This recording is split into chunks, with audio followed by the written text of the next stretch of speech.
بسم الله الرحمن الرحيم. الحمد لله رب العالمين، والصلاة والسلام على خير خلق الله محمد وعلى آله وأصحابه الكرام وتابعيهم بإحسان إلى يوم الدين. ربنا أرنا الحق حقا وارزقنا اتباعه، وأرنا الباطل باطلا وارزقنا اجتنابه. ربنا آتنا في الدنيا حسنة وفي الآخرة حسنة وقنا عذاب النار. برزان وخوشويستانم لخزمة زنجيرة وتاري آل بيتي بيغمرة صلى الله عليه وآله وسلم باسي دوانز إمامك وزوجاتي بيغمبر صلى الله عليه وسلم أمهاتي إيمان داران رضا ورحمتي خواب السريان داء بباري باسمان كردن أو دوانز إمامي كباسمان كردن هرهم يلوشي سيدنا حسين هر دوانز إمامك كشيعة باسيان أكاد هجربتك يا بشيعة ونيا إمام أهل السنة جماعة وإمامانك أهل علم بزنجيريك علمية ينخواروا همويا لأهل سنة وأو زنجير علميك يتخواروا حالي أو زانانا وكو زانا كان يتري أمتي في غمر صلى الله عليه وسلم وأهل السنة جماعة بارزرا وباحترامه. لو كان إمام حسن بوي أو طرف من تشامرون بلسر أو طرفي بقولن بن مالي في غمر صلى الله عليه وسلم لآل حسن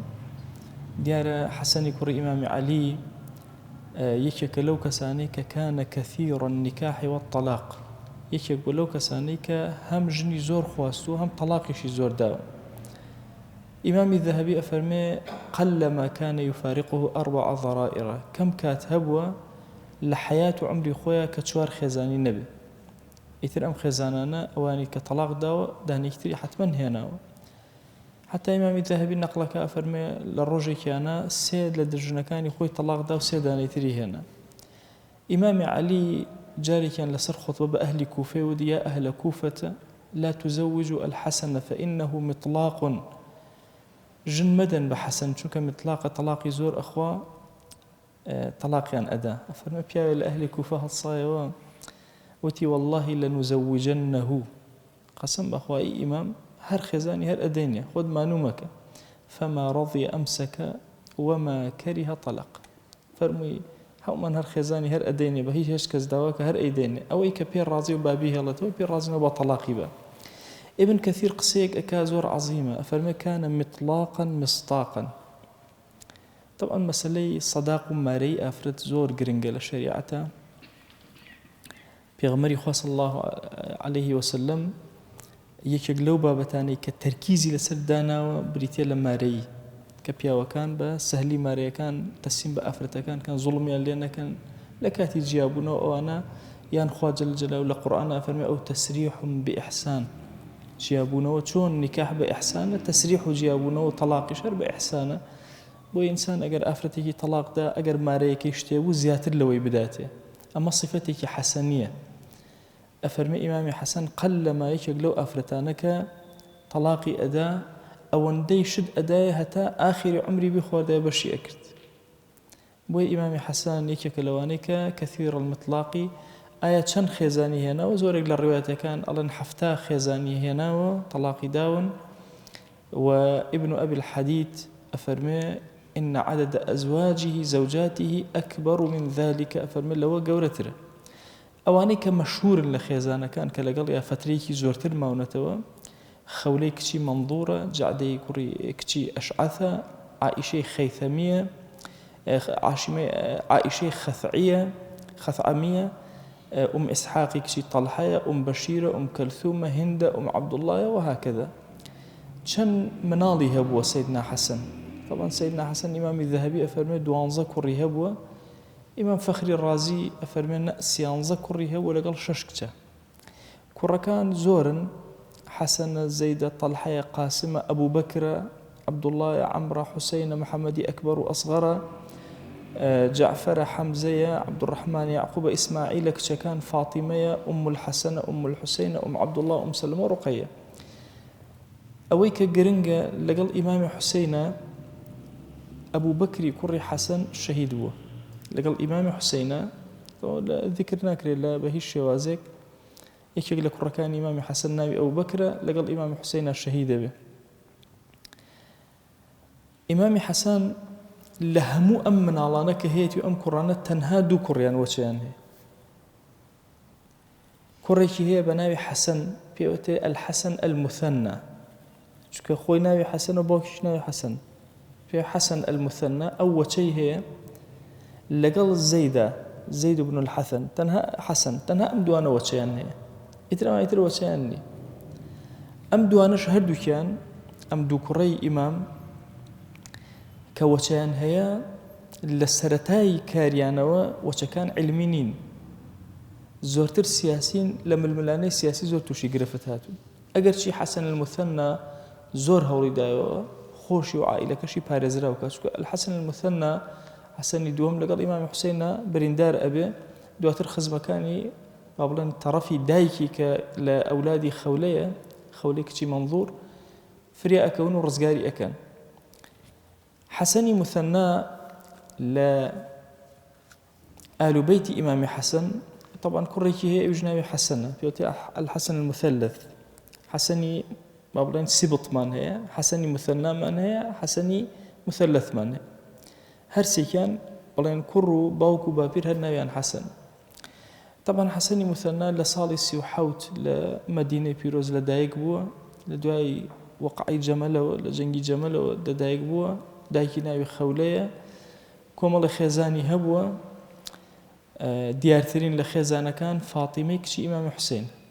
ئیمامی حوسێن یەکێ لە کچەکانی خۆی کە ناوی فاتیمەیە داوێتی بە حەسەنی مثنى. کۆمەڵی مناڵی هەیە لەو تەرەفەوە، ئەفەرمون 12 مناڵی هەبووە، عەبدوڵڵای مەحض یا الکامل، ئەوە یەکێکە لە ناوەکان ئەمانەیە مەشهورەکانن، لەگەڵ ئیبراهیم الشەبە یا القەمەر. طبعا بۆیە پێوتێ عەبدوڵڵا المەحض، ئەڵێن هیچ کەسێ وەکو ئەو نەبوو، مەحض ڕووی وەکو ڕووی پێغەمبەر بێ صلی الله علیه وسلم، عەبدوڵڵای کوڕی حەسەنی مثنى. بۆیە ئیبراهیم پێڵێن ئیبراهیم الشەبە، یعنی شوبهەی لە پێغەمبەر صلی الله علیه وسلم زۆر ئەچوو، چونکە دایکی فاتیمە کچی ئیمامی حوسێنە، باوکیشی حەسەنی با بڵێن کوڕی حەسەنە. بۆیە پێوتێ القەمەر، ئەڵێن دەموچاوی وەکو مانگ گەژ بوو، جوان بوو، دیار بوو. بە عەبدوڵڵا ئەڵێن الغەمر، ئەوەندە سەخاوەتی گەورەیە بەها مەشهورە. هەروەها حەسەنی مثلث هەبووە، هەر لە ئەولادی فاتیمە بوون، ئەوانە فاتیمە کچی ئیمامی حوسێن لە هەردوو تەرەفەوە، لە هەردوو سەرەوە چونەتەوە سەر ئال بەیتی پێغەمبەر صلی الله علیه وسلم لە تەرەفی حەسەنی و حوسێنیەوە. داود و جعفەریش عینەن ئەولادی حەسەنی مثنان کە وەلەدێک جاریەیەک دایکیان. ڕیوایەتەکانی زۆر کەمە، زۆرێک لە ئەو ڕیوایەتانەی کە هەیەی با بڵێن لەگەڵ قلت و کەمیەتیە، زۆرتر باسی ئەو ڕیوایەتانن کە لە حەسەنی باوکیەوە، ئەوش لە باپیریەوە با بڵێن کە ئیمامی عەلی ڕیوایەتیان ئەکا. هەموو ئەو ممتەلەکاتانەی کە بنەماڵی ئالی پێغەمبەر صلی الله علیه وسلم هەیان بووە، هەر هەمووی حەسەنی مثنى ئێبە بەڕێوە، چ ئالی حەسەنین چ ئالی حوسێن. واتە هەموو شتێکی ئیمامی عەلی لە دوای ئیمامی حەسەن و حوسێن کێ بردوێتی بەڕێوە؟ حەسەنی مثنى. حەسەنی مثنى یەکێک بوو لە پیاوە زۆر دیندار و خواناسەکان، و چەند جارێک گرفتی سیاسی بۆ دروست بووە، بەڵام هەر لە مەدینەی پێغەمبەر صلی الله علیه وسلم ماوەتەوە دەرنەچووە. ئەگەر چەند جارانە کە دەرچووە بۆ کۆکردنەوەی ئەو شتانە بۆ لە عێراق کە هی ئیمامی عەلی بوون. لەگەڵ حەجاجە چەند جارێک تووشی کێشە بووە، بۆیە لە دواترە ئەچێتە لای عەبدولمەلیکی کوڕی مەڕوان، و عەبدولمەلیکی کوڕی مەڕوان نامەیەکی تەوبیخ بۆ حەجاجە نێرێ کە هیچ کەسێک بۆی نییە تەولیەی وەقف و کاروباری سەدەقاتی ئیمامی عەلی بگرێتە ئەستۆ غێری حەسەنی مثنى نەبێ، وی هەمووی کەوتووەتە دەستی حەسەنی مثنى. طبعا حەسەنی مثنى گیرۆدەیە بە دوو شت، لایەک خەڵکە سیاسیەکە لەو زەمانەکە لە زەمەنی ئومەویەکانە هەمیشە بە چاوی ئەوە سەیریەکەن احتیمال ئینقلابکە بەسەریان و حکوم وەرگری. ئەمانش کە پیان ئەوتراوە لەو کاتە عەلەوی، ئەمانەی کە لە عێراقا بوون و ئیتر حەرەکەی تەوابین و وردە و دە شیعە دروسە بێ، گیریان بەدەست شیعەشەوە خواوی. وی حەسەنی مثنى یەکێک لە جارەکان کەسێک ئەبینێ بەما هەڵ ئەدا، ئەڵێ ئەوە غەیب ئەزانێ، ئەوە ئاوا، ئەڵێ وەڵڵاهی خێر ئەبینم لە کوشتنی تۆیە، ئەگەر دەسەڵاتم هەبووە ئەم کوشتی، چونکە خێر لەوایە. ئەڵێ ئەم قسەیە بە جددیەت ناکێ، بەڕاست ناکێ، ئەڵێ وەڵڵاهی بەڕاستی ئەیکە، خێر لەوایە کە تۆ بکوژرێ لەسەر زەویە، سوودێکت نی. ئەمانە گیرۆدەی ئەوە بوون، لایەک ئەمان ئەوەندەیان پێ هەڵداون، ئەمانە ئەهلی سونەت و جەماعەتن، بەوانە ڕازی نین، پیانوتون ئیمامن، پیانوتون معصومن، غەڵەت ناکەن، پیانوتون ئەمانە کتابێکی تر و عیلمێکی تر و وحیێکی تر هەیە پیان ئەدرێ. بۆیە لە هەندێک کتوبی شیعەیە باسی ئەوە ئەکرێ کە ئیمامی عەلی پەیامێکی زۆر تایبەتی نهێنی هەبوو کە دای بە ئیمامی حەسەن و حوسێن. ئیمامی حەسەن و حوسێن بە مناڵەکانیان وەچەکانیان هەتا 12 ئیمامەکە ئەمەندە ئەو قسەیە ئەکرێ حتا ئیمامی عەلی لە زمانی خۆیان ئەفەرمێ وەڵڵاهی غەیری ئەوەی عامەتی موسڵمانان بیستویانە من شتێکی تایبەتم لە پێغەمبەر صلی الله علیه وسلم نەبیستوو. هەر ئەوەی عامەی موسڵمانان بیستویانە هیچ شتێکی تر.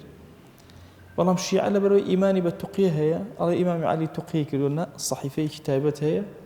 کە پیان دراوە. حتى أفرمي والله يجي وصيتي كيبونا كردم إلا وصيتنا أبو عامي مسلماناني كردوا حالي أما وكو حالي خلق كتير أم أئمة قورانا لآل بيت هرهم ويان درس لا كي أخوان أيا أسن بتنها درس أخوان والله هر أسننا وعلمانيك لأهل سنة هبون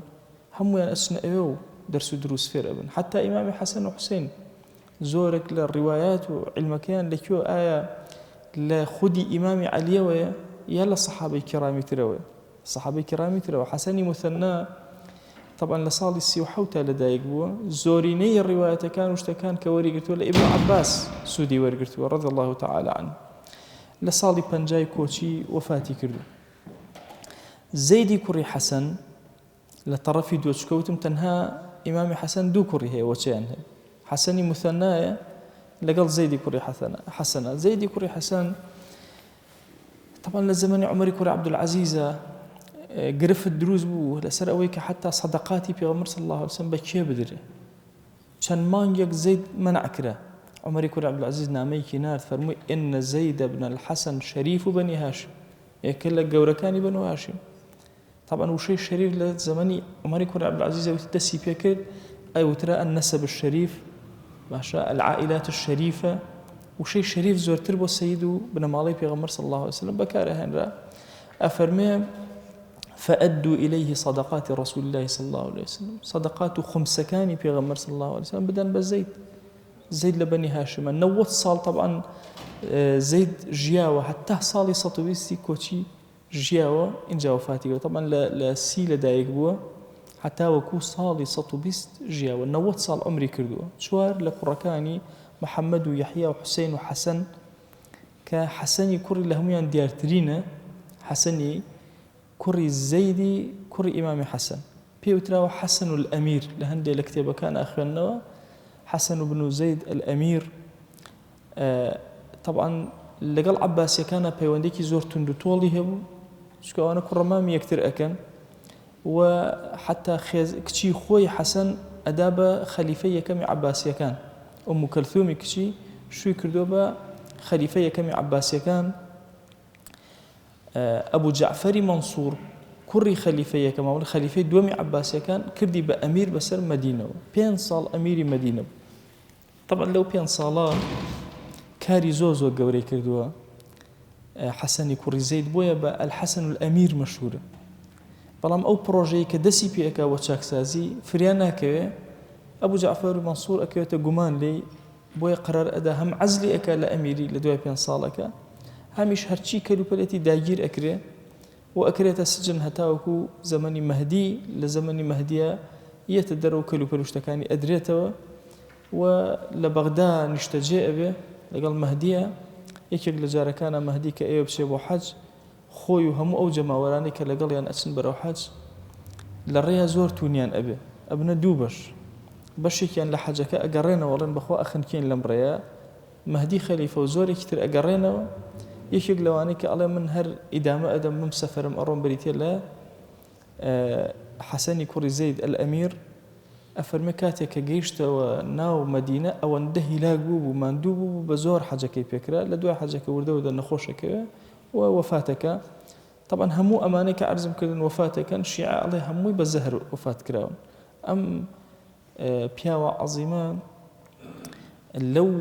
لو أمارتها لو جانا همو نسرا ولا أهل السنة مثلا كراوة سجن نسرا كراوة أمير نسرا اشتيقني الشاراوة به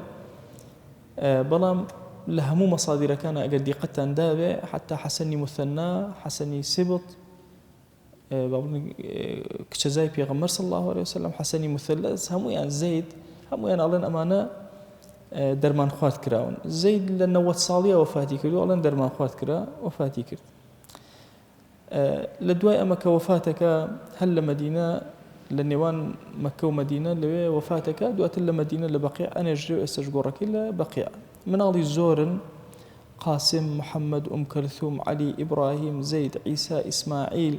ئیسحاق، عەبدوڵڵا، نەفیسە، فاتیمە وەلحاڵ ئەولادی زۆر زۆرن و وەچەکان بەم شێوازە بڵاو بوونەتەوە بە جیهانی ئیسلامیە. طبعا لە دوای شەهیدبوونی ئیمامی حوسەین ئال و بەیتی پێغەمبەر صلی الله عليه وسلم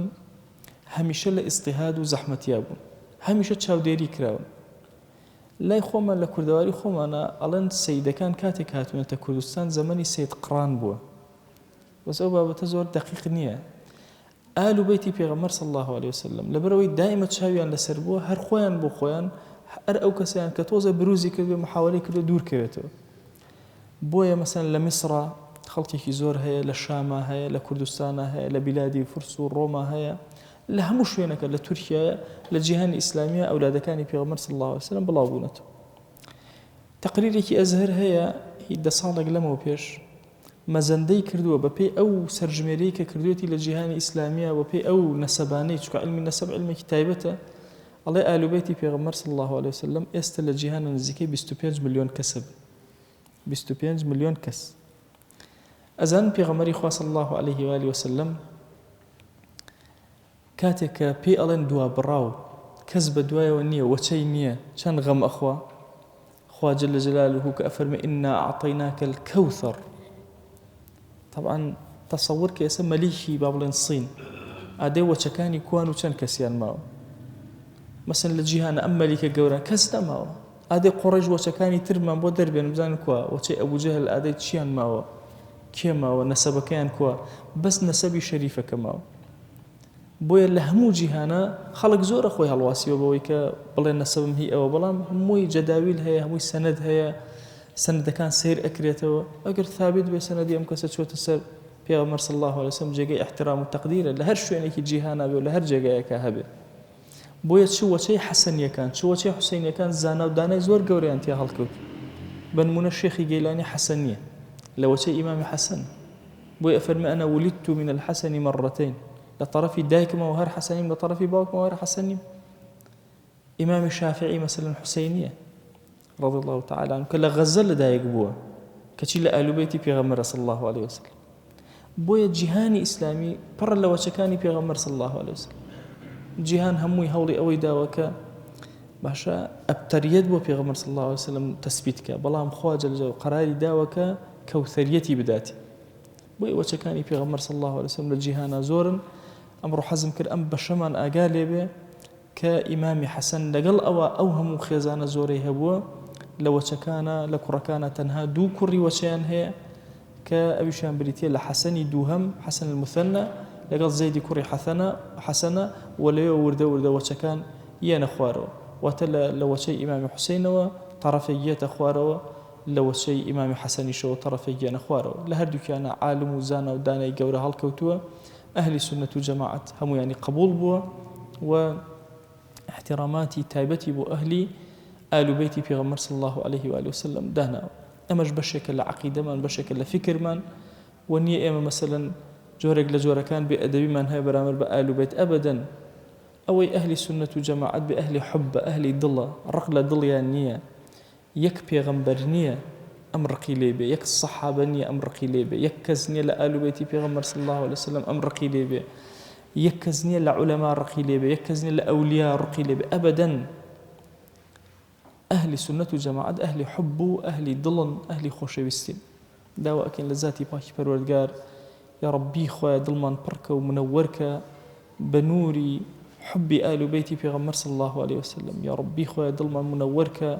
بە حبی هەموو ئەصحابی پێغەمبەر بەبێ جیاوازی یا ئەکرەم الئەکرەمین. یا ربی خوایە دڵمان پڕکە لە حبی هەموو عولەما و زانا و ئەولیای ئەم ئومەتە یا رب العالمین. یا ربی خوایە داوات لێ ئەکەین بناوي جوانت بصفتي برزت باسم عظمت دەرگاکانی خیر بەسەر ئەم ئومەتا بکەرەوە یا رب العالمین. خوایە ئێمە ئومەتی پێغەمبەری صلی الله عليه وسلم، ئیلاهی بەخوا خۆت ئەزانی ئێمە ئومەتە بێنازەکەین. والله یا ئیلاهی تەسەورمان نەئەکرد کە زەمانێک بێتە پێشەوە وەکو زەمەنی مەغۆلەکان کە هێرش ئەکەن بۆ جیهانی ئیسلامی و عالەمی ئیسلامی خەوت بێ وا بە چاوی سەربینیمان خوایە هانا بۆ لای تۆ ئەهێنین خوایە هانای زەعیفی و زەلیلیمان بۆ لای تۆ بەرزەکەینەوە خوایە وا ئەهلی غەزە ئەتوێنرێنەوە یا ئیلاهی هانا بۆ لای تۆ ئەهێنین خوای لەم بێدەسەڵاتی ڕزگارمان کە یا ڕەبی خوایە دەروی خێرمان لێ بکەرەوە یا ڕەبی خوایە هەر یەکێک لە ئێمە ئەوێ جوندێک بێ بۆ دینەکەی تۆ ئەمانوێ نەفسی خۆمان لە پێناوی تۆیە سەرفکەین ماڵی خۆمان لە پێناوی تۆیە سەرفەکەین مناڵی خۆمان لە پێناوی تۆیە سەرفەکەین دا ئیلاهی داوات لێ ئەکەین بە ناوی جوانت بە صیفەتی بەرزە بە ئیسمی عەظەمت کەڕەمی خۆت بەسەرمانە ببارێنە عەفوی خۆت بەسەرمانە ببارێنە لێ خۆشبوونی خۆت بەسەرمانە ببارێنە ئیلاهی داوات لێ ئەکەین بە کەڕەمی خۆت بمان کە لەو کەسانەی کە تۆ لێیان ڕازی ساغمان کە پاکمان کە چاکمان کە یا ئیلاهی داوات لێ ئەکەین بە کەڕەمی خۆتمان کەرە جوندێک بۆ دینەکەی خۆت لەکوێ دینەکەی ئیسفادەیەکمان لێ ئەکا خوای لێ بەکارمان بێنە پەروەردگارە پەنا ئەگرین بە تۆ لە هەڵەوکەم و کوڕەکانی خۆمان پەنا ئەگرین بە تۆ یا ئیلاهی لە هەر هەڵەیەکە کردومانە بە ئاشکرا کردومانە پەنهان کردومانە داوای عەفوت لێ ئەکەین لێمان خۆش بە ئیلاهی تو گەورەی خۆت شەرمەزاری بەردەم دیوانی خۆتمان مەکە شەرمەزاری ناو گوناهەکانمان مەکە إلهي دعوات لي أكين بزليلية وممان كوجا يا رب العالمين خواه أيامي نصر بو أمتي إسلامي بين الركاشوا بهزمان كسركوتو من ك إلهي دعوات لي أكين بناوي جوانت بصفتي برزت درجة كاني خير بسر ما نبكر ويا رب العالمين بخوا پروردگارا اگر هشتك ما نبي بو توي برسكين وحب من بو پیغمبر صلى الله عليه وسلم هي حب من بو دينك وحكم دينك تو هي ديا إلهي دعوات لي أكين بو حب يضل من دعا كان من جيراك تو گەورەی خۆت سڵاوی ئەم مەجلیسەی ئێمە بگەێنە پێغەمبەر صلی الله عليه وسلم یەک ناومان لە خزمەتیا بێنە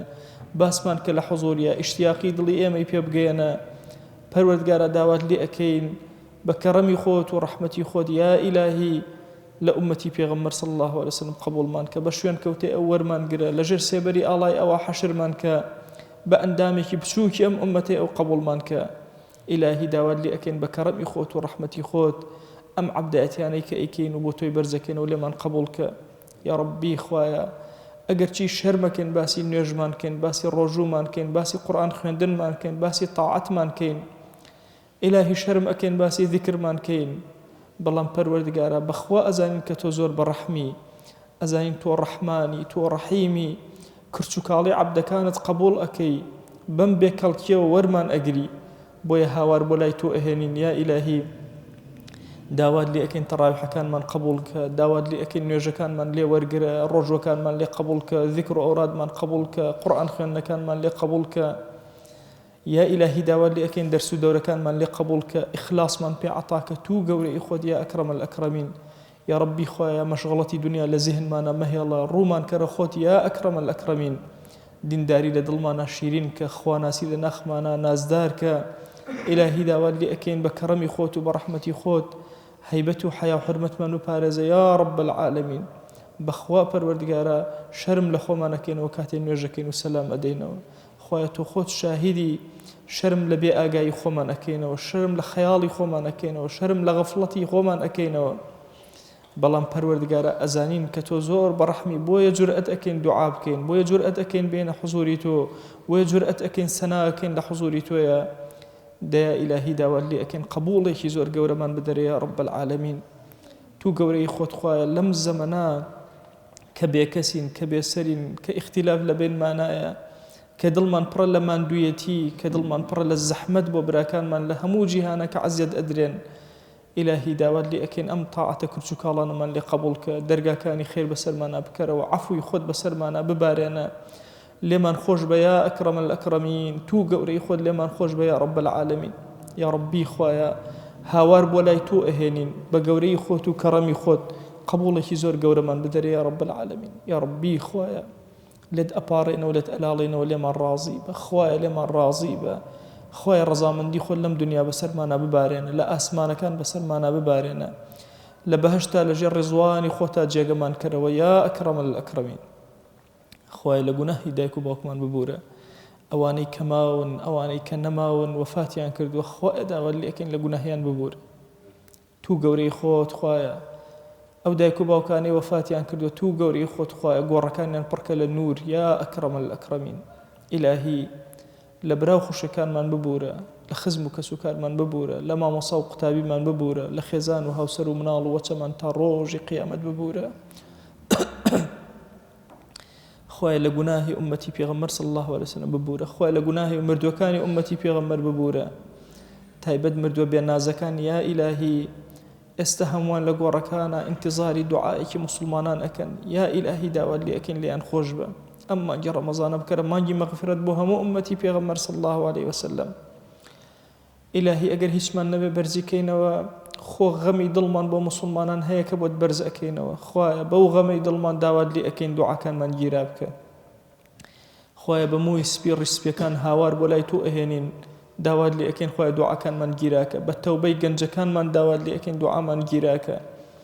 ئیلاهی بێگوناهی مناڵەکان هاوار بۆ لای تۆ ئەهێنین دوعاکانمان گیراکە. ئیلاهی داوات لێ ئەکەین بە کەڕەم و ڕەحمەتی خۆت هەر مسلمانێ مافێکی بەسەرمانەوەی خوایە لێیان خۆش بە.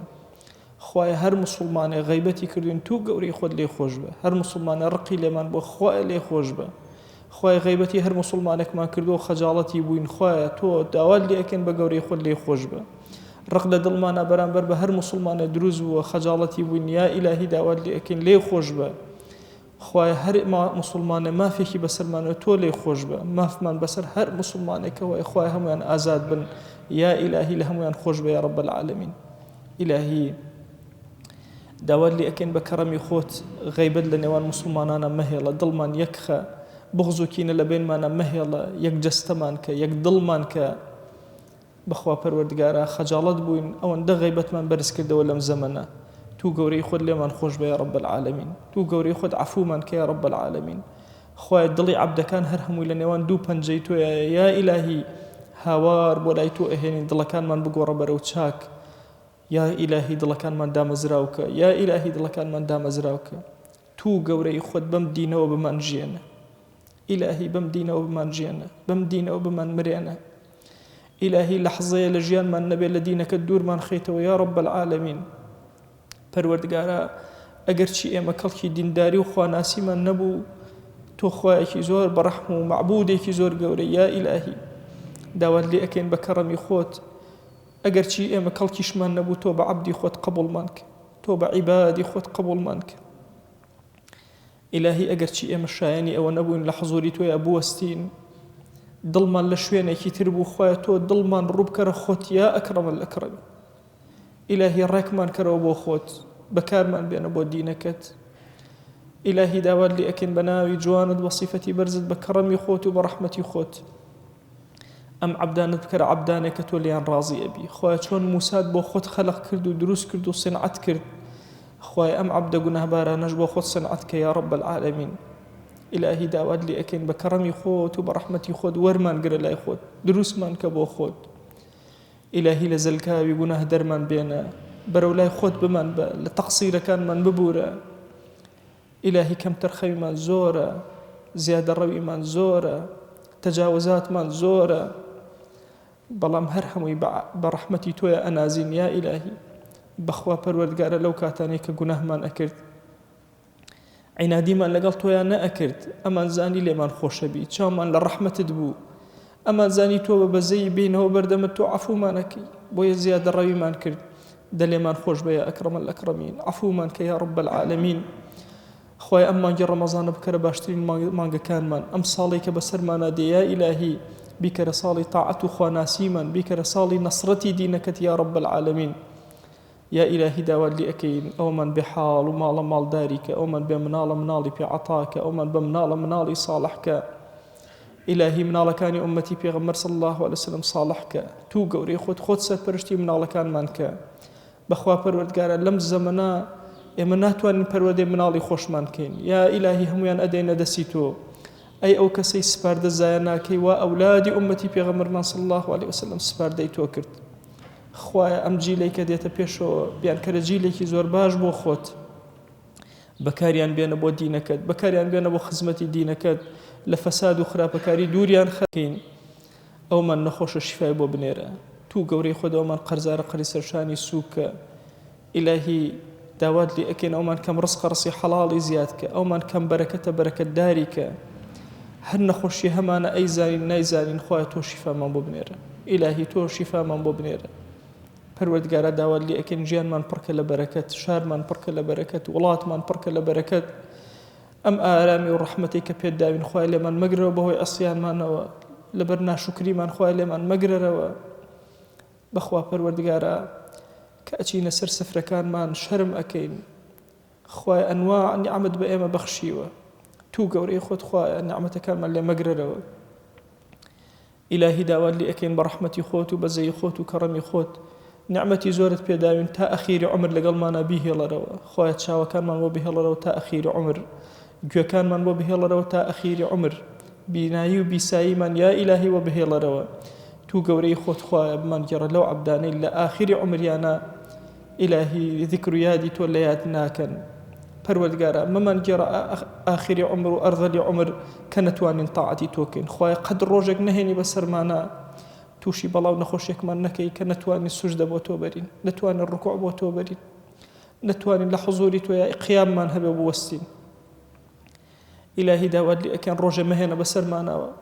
ككلمات قرآن لسنگ معنا نمينة كلمات سنتي بيغمبر صلى الله عليه وسلم لسنگ معنا نمينة أم دين جمال وكمال يا إلهي لسين معنا نمينة پروردگارا أولي جيان من پركل أخواناسي عاقبة جيان من پركل أخواناسي خواه أو روجاني كأقرين أو حضوري تو بكر باشتن روجي جيان من بخوا پروردگارا إما الشرم أكين زورك للروجة كان بقرين أو حضوري تو يا رب العالمين خواه داواد لي أكين روجاني بمان جرى والله خود باشتن الروجة كان طاعة عبدايتي من بيا أكرم الأكرمين إلهي داود لي أكين بكرم إخوت ورحمتي خود دعائي أم إيمان دارانا هرهمو يا إلهي لما جاء رمضان هرهم قبولك يا رب العالمين دعائي همو مزقوت كان ورقري يا رب العالمين خواه داود لي أكين بكرم إخوت هر مسلمان دسي بولاي توبرس كدو خواه دسي بخالي مجيرا ولم رمضان يا رب العالمين إلهي إيما سيري الرحمة أكين توش سيري كناه من مكة يا أكرم الأكرمين دعاء كان من ورقري يا رب العالمين لمن خوش يا أكرم الأكرمين بزي بسر ما نبارنا يا رب العالمين آمين آمين والحمد لله رب العالمين وصلى الله على سيدنا محمد وعلى آله وصحبه وسلم تسليما كثيرا أبدا إلى يوم الدين خواهي قرل قناهي من يشوش بوري خوالي من